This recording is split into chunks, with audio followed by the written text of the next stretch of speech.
The conference room on the 32nd floor of Hargrove Capital smelled like leather and cold coffee, and the particular tension of a room where something irreversible is about to happen. I had been in that room before, many times, in fact.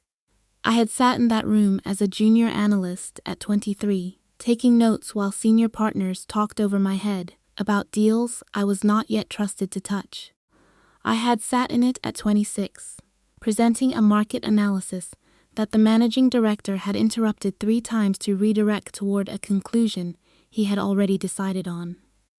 I had sat in it at 28, the only woman at a table of 11 men, watching a colleague present a strategy. I had written and received the credit. I had not fought hard enough to claim. I knew that room.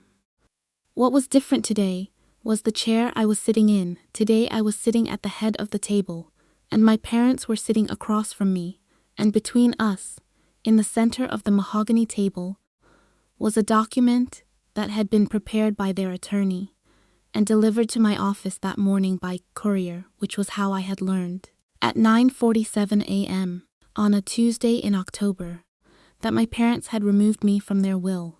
The document was thorough, specific.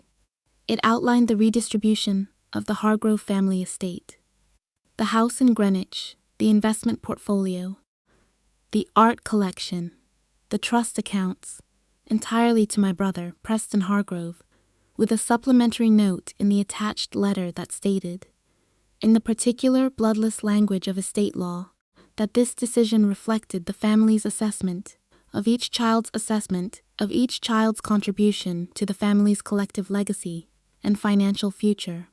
Contribution to the family's collective legacy. I had read that phrase 4 times in my car on the way to the office. I was still reading it now, in the part of my mind that runs parallel to whatever else is happening. The part that had kept me alive and functional through 11 years of being systematically underestimated by people who should have known better. "We wanted to tell you in person," my mother said. Her name was Catherine Hargrove, 63 years old, pearls at 10 in the morning, the kind of posture that announces itself before the person does. "The courier told me first," I said. She had the grace to look briefly uncomfortable. My father said nothing. His name was Robert Hargrove, 67. The kind of man who had spent 4 decades in boardrooms and learned to let silence do the work that words might complicate. He was looking at the table. "Preston has been more present," my mother said, "more involved in the family, these last few years while you've been," she gestured vaguely. "Working," I said. "Away," she said. I looked at her for a moment. "I've been working," I said, "in this building, that you can see from the window of the house you're leaving to Preston."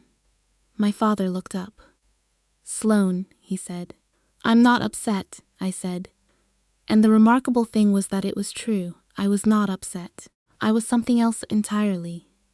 Something that did not have a clean name. The closest I could come was the feeling of a chess player who has been watching the board for 20 moves and has just seen the sequence complete itself exactly as anticipated. "I'm not upset," I said again, "but there's something you should know before you leave." I reached forward and pressed the intercom button on the conference room phone. "Sarah," I said, "can you bring in the Hargrove Capital documentation?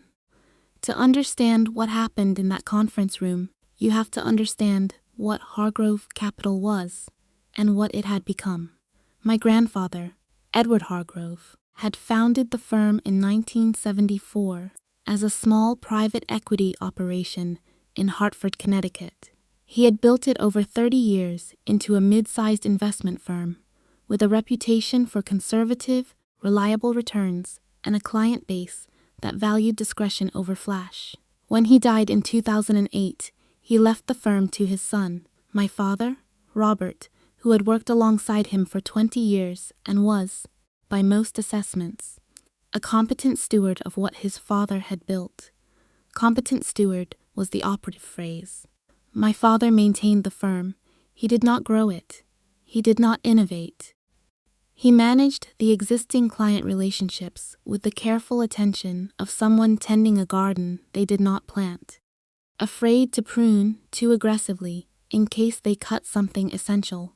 The firm, in the years of my father's leadership, had remained essentially the same size it had been when he inherited it. A little larger, accounting for market appreciation. A little smaller in relative terms, accounting for the expanding universe of competitors. Preston, my brother, had joined the firm at 26, after a business degree from a university he had been admitted to, because our father had funded a new building. He had an office on the 28th floor and a title, Senior Director of Client Relations. That meant he attended lunches and played golf and called the firm's longtime clients on their birthdays. He was good at that. He was genuinely good at the lunches and the golf and the birthday calls. He was not good at the other things, the analysis, the strategy, the capacity to look at a market and see not what it was but what it was becoming. That part, I had. I had known I had it since I was 19, sitting in my grandfather's study during a school break, watching him work through a deal memo with the focused patience of someone who loved the craft of it. He had let me read over his shoulder. He had answered my questions, which were apparently unusual enough that he had looked at me afterward with something new in his expression. "You see it?" he had said. "See what?" I had asked. "The underneath," he said. "Most people see the surface. You look for what's underneath." He had left me nothing in his will, not because he didn't love me. Because my father had structured his estate, and my father had structured it, the way he structured everything, with Preston at the center and me at the edge, visible enough to be accounted for, but not close enough to matter. I had received a modest trust payment at 25, enough to establish myself, not enough to be confused with investment. I had used it as seed capital. I graduated from Columbia at 22 with a finance degree and the specific hunger of someone who has been told, implicitly and consistently, that the table they want to sit at is not for them. That kind of hunger is either destructive or generative. I had decided, very deliberately, at a young age, to make mine generative. I joined a boutique investment firm in Manhattan as a junior analyst, and worked hours that I will not romanticize, because working dangerous hours is not a virtue.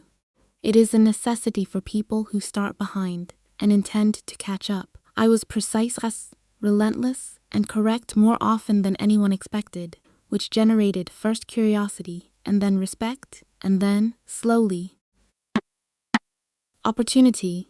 At 26, I made my first independent investment, a small stake in a logistics technology company that 3 of my senior colleagues had passed on after a cursory review.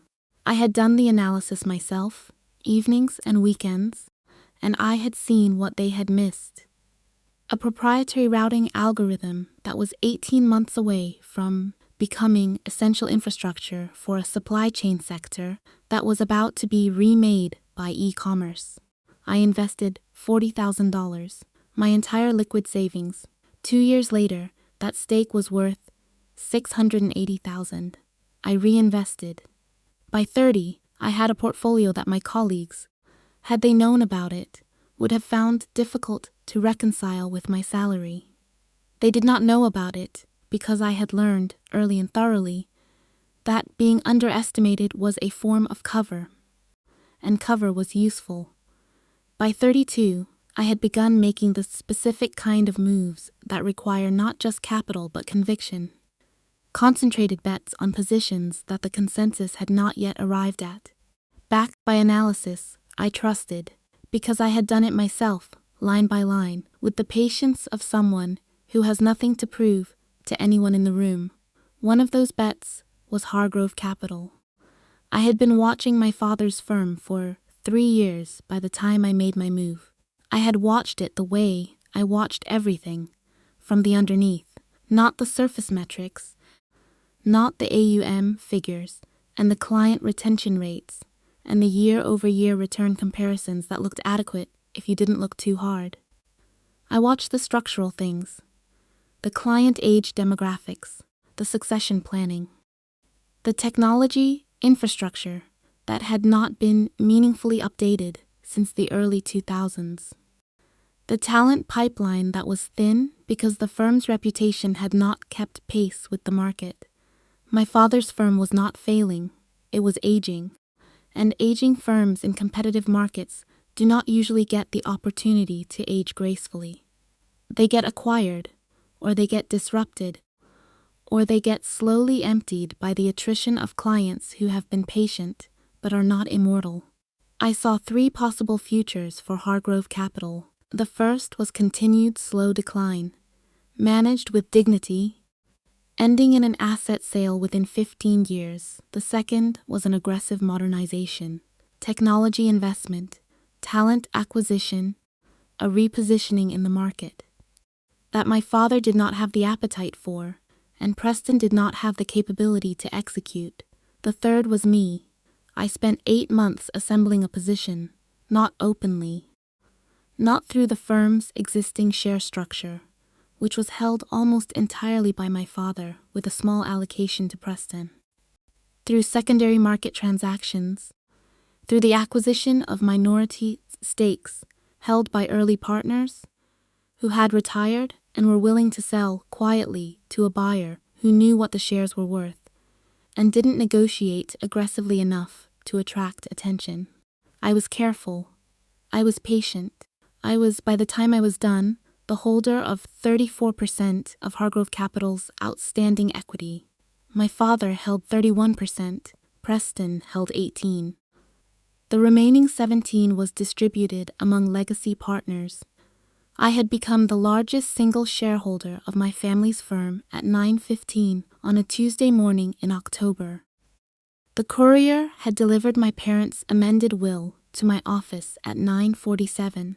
The margin between those 2 events was 32 minutes. Sarah placed the documentation on the conference table with the quiet efficiency of someone who understood that she was setting down something significant and had the professionalism not to show it. The cover page read, Hargrove Capital Equity Summary. Prepared for board review. My father reached for it before my mother did. He read the cover page. He turned to the first tab, which was the shareholder registry. He found the column that showed current equity positions. He read the figures once, then again. His face did not collapse dramatically. He was too experienced for that, but something left it. Something that had been there his entire life.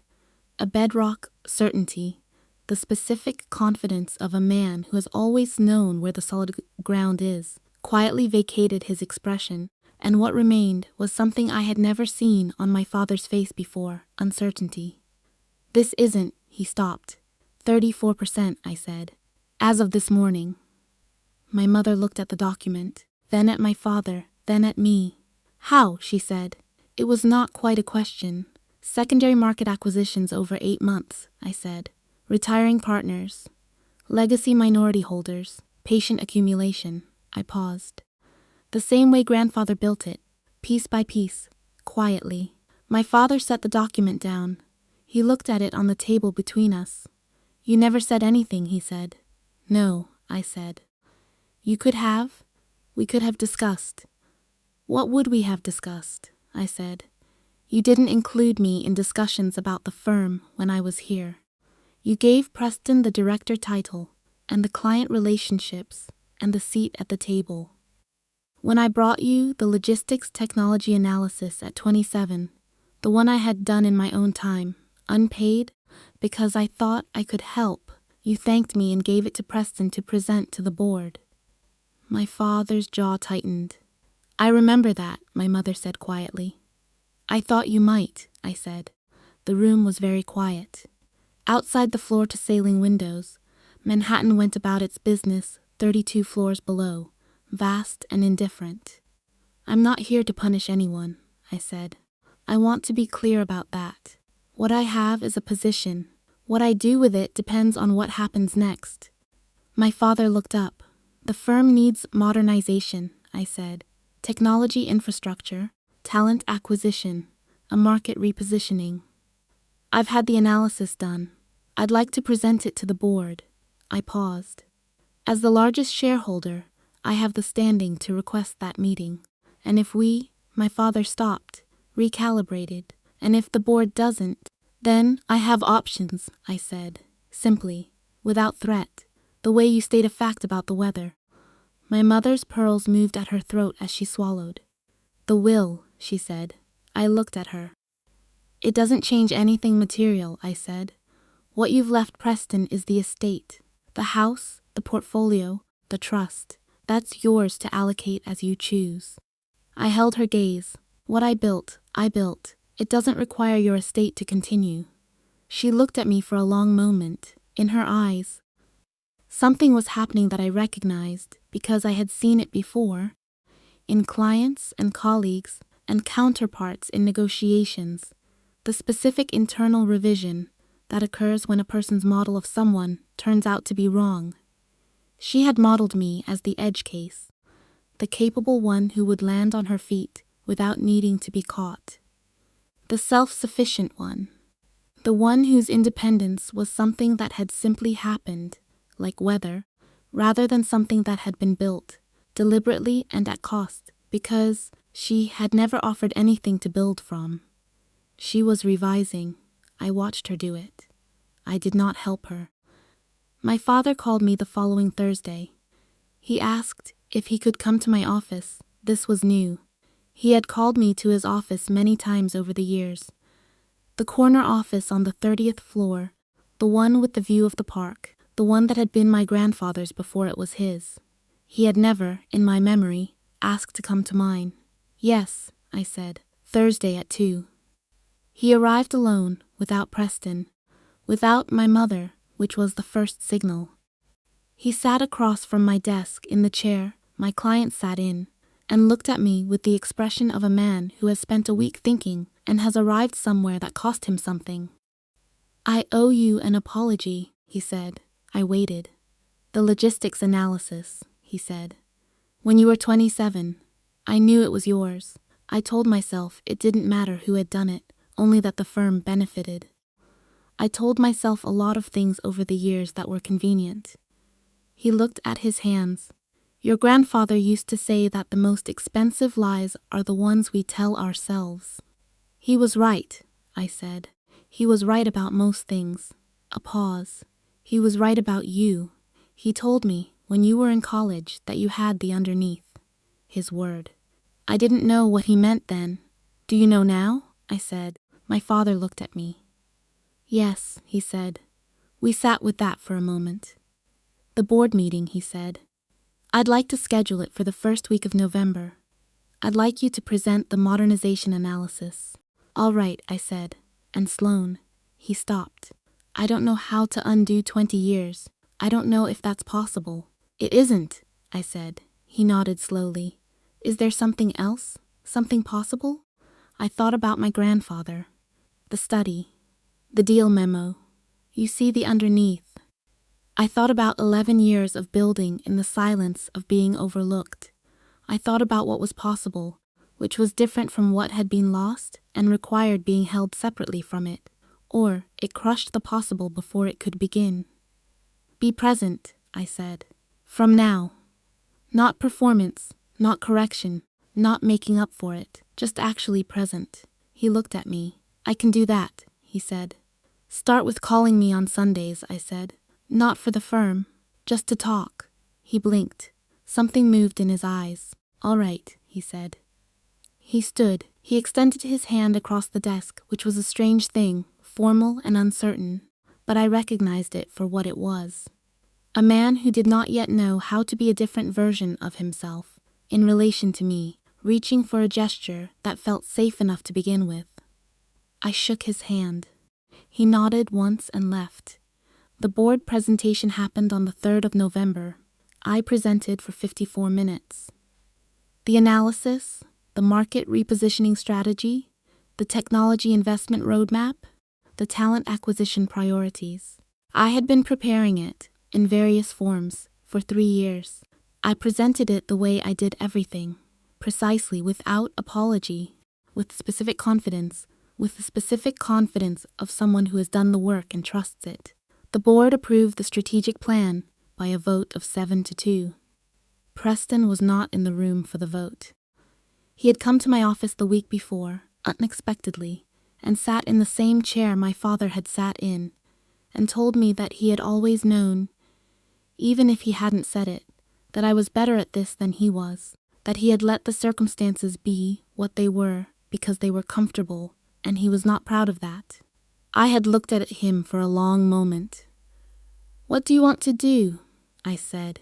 "Not for the firm, for yourself." He looked surprised by the question. "I'm good with the clients," he said. "You are," I said. "You're very good with the clients." "Is there a version where that's enough?" he said. "Yes," I said. "There's a version where you run client relations with a team under you, and you're excellent at it, and the firm grows and everyone benefits." I paused. That's a real contribution. It doesn't have to be what it was before. He was quiet for a moment. "You're not going to push me out," he said. Not quite a question. "I never wanted to push anyone out," I said. "I wanted to be in." He nodded. He left. At the board meeting, he sent word that he was recused from the vote on the new strategic direction and would defer to the board's judgment, 7-2. 3 months later, my mother came to my office. Not with my father, alone, which was rarer. She sat across from my desk and placed her handbag on her lap and looked at me with the expression of a woman who has been preparing something and is uncertain whether it is adequate. "I want to tell you something," she said. "All right," I said. "When you were born," she said, "your father and I had decided we were only going to have one child. Preston was 4. We had our family." She looked at her hands. You were a surprise. And I'm ashamed to say that I let that color things. Not consciously. I didn't think I was treating you differently. But I was building a life around a plan that didn't include you. And when you arrived, instead of rebuilding the plan, I just extended it, and you fell outside the edges. I listened. "That is not an excuse," she said. "I'm not offering it as an excuse.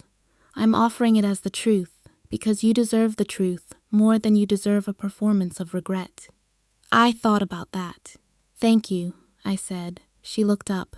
She had expected something else, perhaps. More resistance, more of the silence she had spent years interpreting as acceptance and had only recently begun to understand was something colder. "The will," she said. "We're having it revised." "You don't have to do that," I said. "I know I don't have to," she said. "I want to."